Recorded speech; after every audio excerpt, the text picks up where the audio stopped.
Unfortunately, too many Americans have been taught an oversimplified version of the philosophy of the Declaration of Independence.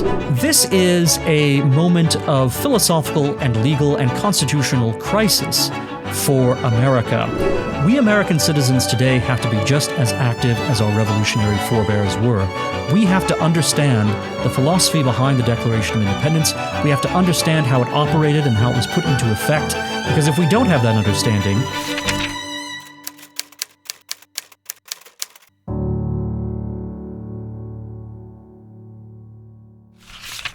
the 4th of July is a time to celebrate America's birthday with fireworks and hot dogs, but it's also a time to reflect on our origins and to think about the Declaration of Independence and its role in helping to create our nation.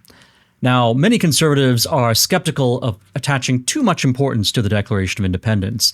They note that the American Revolution got started well over a year before the Declaration of Independence is issued. You already had the Continental Congress, you had a Continental Army, and of course, back in 1773, you had the Boston Tea Party. The Americans were already in arms against the British, but they hadn't yet decided and determined that they were going to have an independent nation of their own. The Americans really were very conservative in that they wanted to reconcile with the king up until the very last possible moment, even at the point when they had taken up arms against the king, and therefore they were, in the eyes of British law, traitors, subject potentially to the death penalty. Nevertheless, they still thought that the dispute could be worked out and that they could come to an agreement with the king whereby they would maintain a very high degree of self-government as colonies while still being part of the British Empire. And yet, that turned out not to be the case. It turned out that this was an irreconcilable divorce between two peoples. It's notable, by the way, the Declaration of Independence starts out by talking about precisely that, two peoples.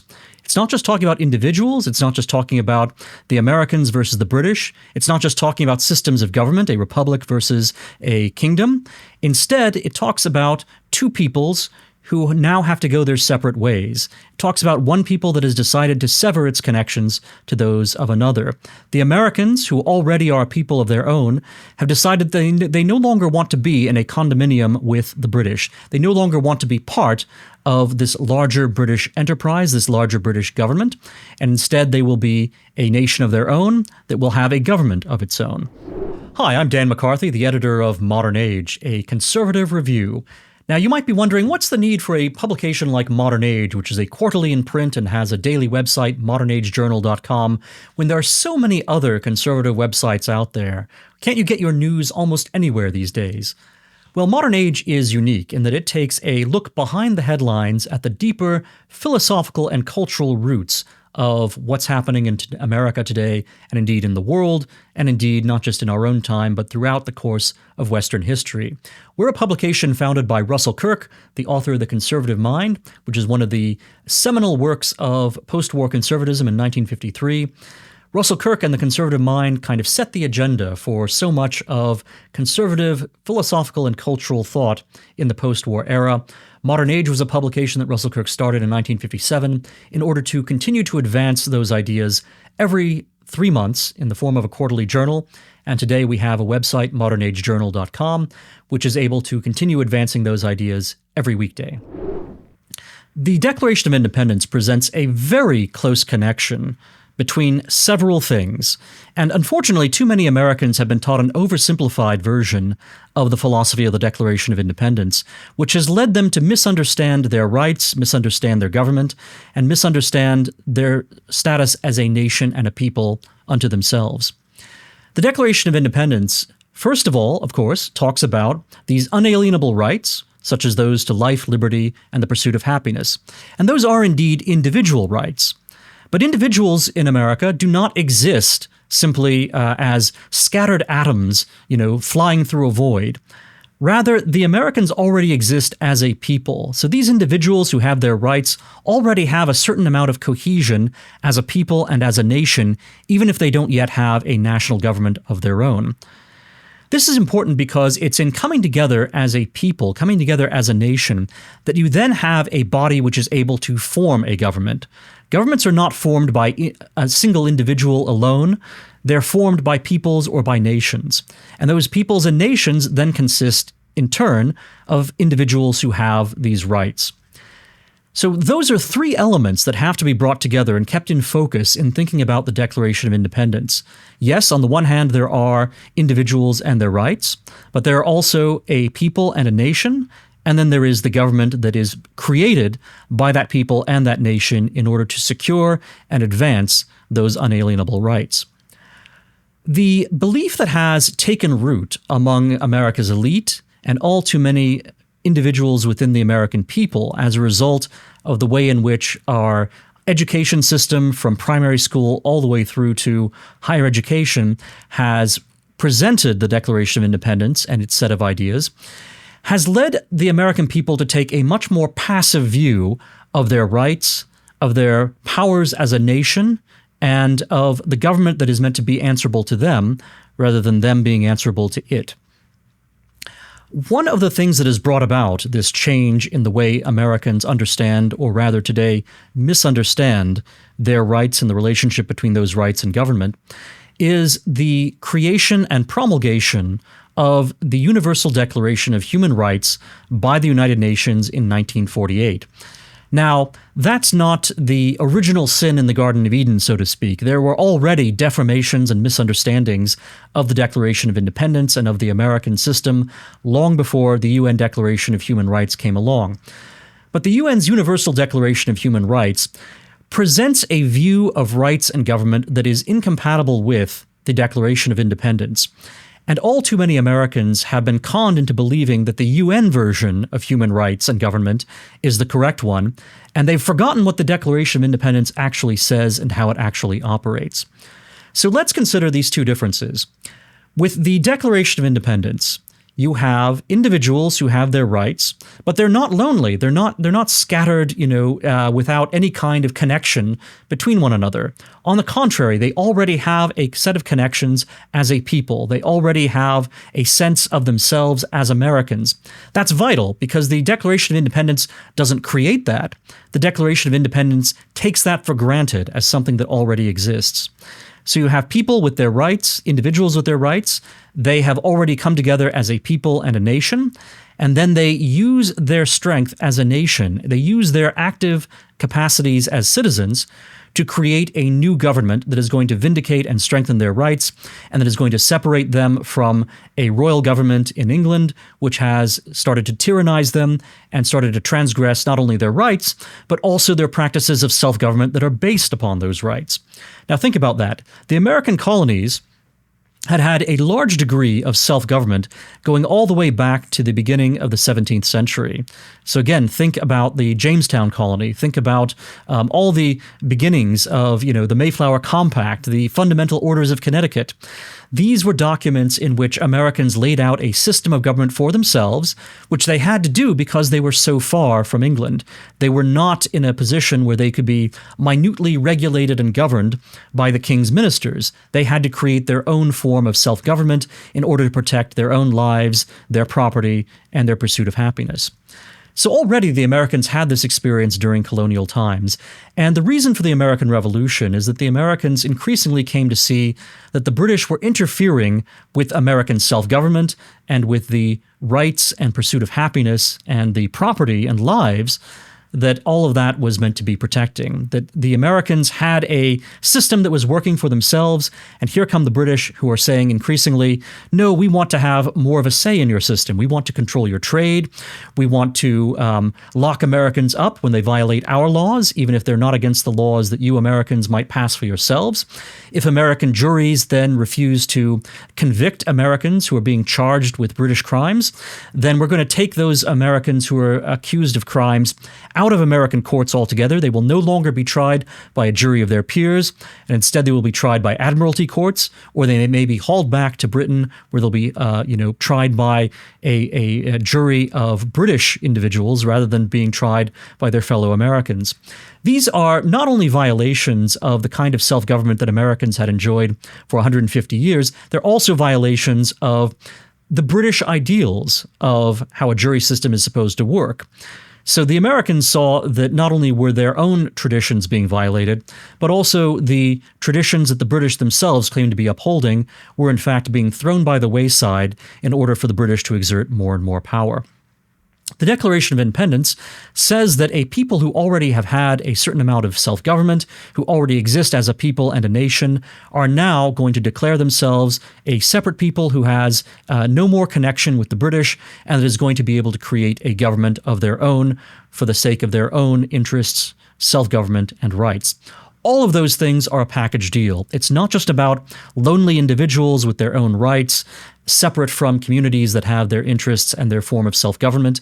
And of course, self-government is something that brings the people into contact with the administration of the law. It's self-government that means people who have their individual rights interact with their government, they vote for their representatives, and you actually get a government that winds up being answerable to the people. That's what the Americans said that they were going to affirm with the Declaration of Independence. Now, the UN Declaration of Human Rights and the misinterpretation of the Declaration of Independence that prevail today take a very different view. They say that basically this element of self-government and the sense in which a government is created by a people to serve its own interests and needs, that all of that is unnecessary, and that really all you need are individuals with their own package of rights, and then some sort of benevolent authority that will be able to safeguard those rights and liberties. And this independent, benevolent authority need not be composed by the people themselves. It can be any kind of government whatsoever. And this government has a responsibility to protect these individual rights, these human rights as they are understood as being. And these human rights are universal. They exist everywhere.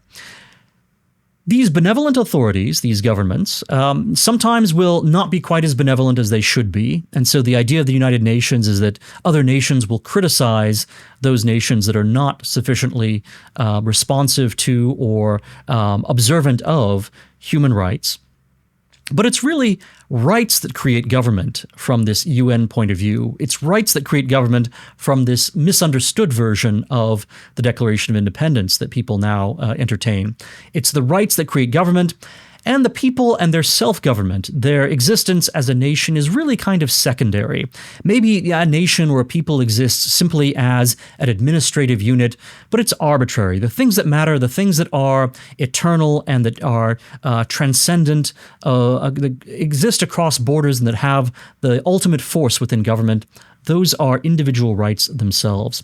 Now, of course, even many libertarians have sometimes been deluded into taking up this idea and giving up the idea that you actually have to have an active citizenry who come together as a people and a nation to create a government of their own, and that's what vindicates their rights. Even some libertarians think that you can skip that middle part and simply have individual rights on the one hand and then some kind of benevolent authority that is going to enforce those rights on the other. Now, the trouble with skipping that middle part, that part where you have a people, a nation that is creating a government for itself, is that you wind up with these benevolent authorities, these other kinds of government, that wind up being unaccountable to the people, and therefore they actually turn out to redefine the rights that their citizens, who are in fact subjects rather than citizens, because again, they're not being active. They may have rights, but these rights can only be vindicated by governments as opposed to the people themselves. This system, which is the UN system and which is the way in which many people have misunderstood the Declaration of Independence, becomes a charter for governments, these benevolent authorities, to rewrite rights, to be the ones that interpret rights and that, in claiming to defend them for individuals, in fact, are creating them anew and are creating new rights all the time. You see this with the U.S. Supreme Court in decisions such as Roe v. Wade, which of course fabricates a right to abortion. You see it in any number of other examples of judicial overreach in our own country. You see it in the case of the United Nations, where in its Declaration of Human Rights, there's a panoply of rights that are never imagined by the Founding Fathers or by the American revolutionaries. Instead, there is a proliferation of rights that human rights lawyers, which is a specific cadre and class of people today, that they have come up with and which they use in order to lobby government to exert more power over society. So think about this. There are three things involved in both of these models. There are individuals, there is the nation, which in turn is broken up into various different constituencies, maybe states, maybe localities, but also organs of civil society, such as the family. And then there is also the national government, or the highest level of government, which in the case of globalists is something that's going to be transnational, in fact. These things, the individual, the community, the national body of the people, and national government are all brought together in the Declaration of Independence. But the way things have been distorted in today's world, you instead have this notion that a class of philosophically enlightened, perhaps legally trained individuals have an understanding of human rights that most people simply do not possess. And these individuals are able to shape law at the highest levels, including transnational, international law, global law. They're going to create laws which then are meant to express universal individual human rights, which again involve all kinds of new things, such as the right to abortion and any number of other fabrications by this class of human rights lawyers. They are then going to say that governments at all levels, including national governments, including local governments, must obey these laws that have been written by lawyers who claim to be getting their power not from the people, but from rights, directly coming from, nature and philosophy. They're then going to use these laws which they write for governments at the highest levels, including global governments, and they're going to use these laws to attack society and to attack the middle part of this structure that the Declaration of Independence actually takes for granted. So the people and the nation state actually wind up losing ground and being attacked by the very rights that in fact they embody. Do you understand? So in other words, the nation state is really the vehicle of rights, and that is because it is the people that forms a national government, and that should be the highest level of government according to the Declaration of Independence. But human rights lawyers and the ideology of the United Nations, and in fact the ideology of many people who misinterpret the Declaration of Independence today, say that in fact the nation state and the communities of which it is composed, those things don't matter. All that matters is the highest level of government on the one hand, and then rights on the other. And that the highest level of government in fact derives its power directly from the sanctity of rights. And therefore it can use the sanctity of rights, it can use those trump cards in order to say that the nation state is doing things wrong. It can use it in order to say that the people and the citizenry of a nation are doing things wrong. And it can use it to say that the communities of a nation, such as its churches and its schools and its localities and its families, that they too might be violating women's rights or the right to abortion, the right to gender identity, any number of other things.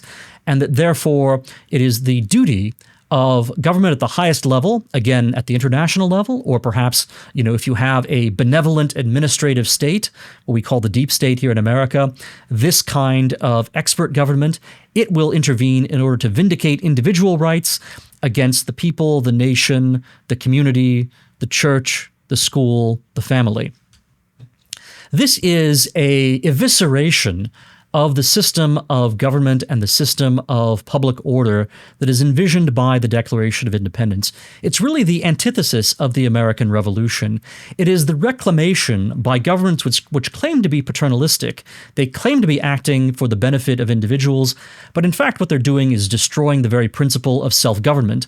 And by doing that, they're actually violating the true rights of human beings, the rights to life, liberty, and the pursuit of happiness, in the name of phony rights that have been created by lawyers and by, rather flamboyant academics in philosophy departments and in higher education in general.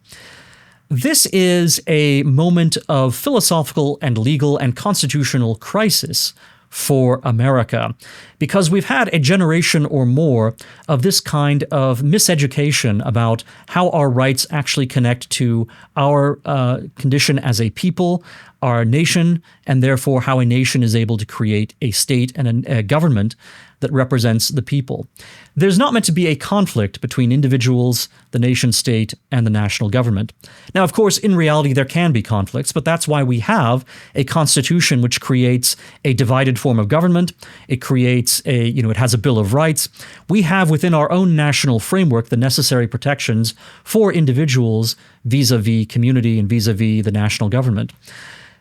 We do not need the United Nations, we do not need international lawyers, and we do not need a new cadre of human rights lawyers and constitutional lawyers here in America who are going to invent new rights for the highest levels of government to wield as weapons against the community and the people that are actually meant to be the bearers of their own liberties.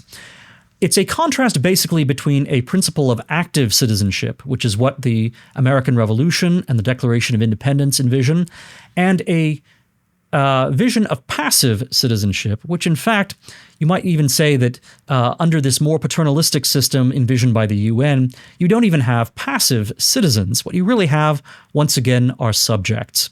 But unfortunately, these are not subjects of a traditional kind of monarchy.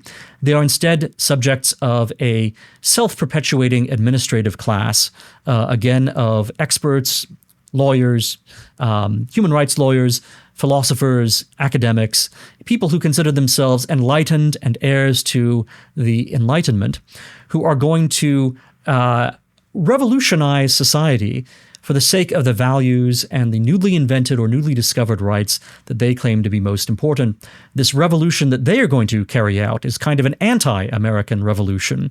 It's a revolution that overthrows the Declaration of Independence. It's a revolution that overthrows our own Constitution, and that instead creates an order in which America is just a administrative unit within a much larger notion of a universal web of laws which are derived directly from these newly discovered human rights. This is at the taproot of so many of the problems that we see and the conflicts and controversies that we see in America today. Take immigration, for example. Are we a nation that is able to determine its own citizenry and determine its own borders? Or is it the case that anyone who comes here is immediately part of our body politic and that there's really no difference between a citizen and an illegal immigrant, an illegal alien? Now, it would have appalled the American revolutionaries to learn that the vital distinction that they were trying to create between the American and the British has now been lost, and that instead we have this sense that the foreign and the American are now mixed and are, identical and functionally, enjoy the same privileges of citizenship. Obviously, there are limitations on what illegal immigrants right now are able to enjoy, but if you look at what those who make the case for illegal immigrants to stay in this country are really arguing, they're basically arguing for a pathway, first of all, to legalization, but then beyond that also to citizenship. They're basically saying that American citizenship should be made universal. And in fact, if you look at the ideology that is expressed by many of the supporters of open borders and a very liberal immigration policy, you'll see that they basically say, you know what, anyone, anywhere, right now might already be an American at heart. All they have to do is basically believe in a certain view of human rights that Americans adhere to. But of course, this view of human rights that they are alluding to is not the one found in the Declaration of Independence. It is in fact the one that has been promulgated by the ideology of human rights and the misinterpretation of the Declaration that has been so commonplace in America over the last 2 generations. Similarly, in foreign policy, this idea that it's an easy business to have regime change and to export the Declaration of Independence, to export an American form of government to a foreign nation. All you have to do is to destroy the existing government in that country through regime change, through nation building, and then you have cleared the way. You've created a state of nature from which will naturally spring up a new people that will create a government that will reflect the kinds of human rights that we enlightened modern people like to enjoy. Well, that doesn't work precisely because that is avoiding this absolutely essential middle step, that you don't simply go from human rights or rights in general to the creation of a liberal democratic government. In fact, what you have to have is a cohesive people that understands itself actively as vindicating its rights and creating a government. And you can't do that for another people. The French could never have created our system of government for us. It was very important that the French helped us during the American Revolution, but the French were not able to make the American Revolution happen for the sake of the Americans. In the same way, we can't make a revolution happen for the sake of any other foreign people. And that's why so many of our efforts at nation building and exporting democracy wind up failing miserably, because the foreign people that we are supposedly trying to help, they have to liberate themselves, they have to create themselves, they have to exist as a nation and as a people first, before they can then create a government to vindicate their rights. Now, it may seem very extravagant to try to connect these philosophical arguments and these legal arguments, these constitutional arguments, to the issues of today, such as immigration and foreign policy, and indeed the way in which the administrative state is cracking down on families, on churches, and on civil society, and is trying instead to create a more atomized kind of citizenry, which again is going to be so passive that I think the American citizens of the future, if the left gets its way, will not be citizens at all. They will simply be subjects again, subjects of a new kind of what Alexis de Tocqueville called democratic despotism. It may seem extravagant to try to connect philosophy with all of this, but in fact it's not. And this is why the American revolutionaries themselves took not only law but also political philosophy very seriously. It's why they'd read both the ancients and the moderns, and they thought that these ideas did apply to what they were doing as individuals engaged in a rebellion against Britain and the creation of their own government. We American citizens today have to be just as active as our revolutionary forebears were. We have to be just as intellectually active.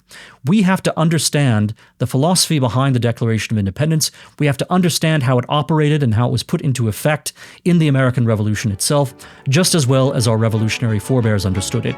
Because if we don't have that understanding, instead our minds will be filled with false ideas that are generated by clever people who have a very antithetical notion of our rights, of our status as a nation and a people, and indeed of government itself.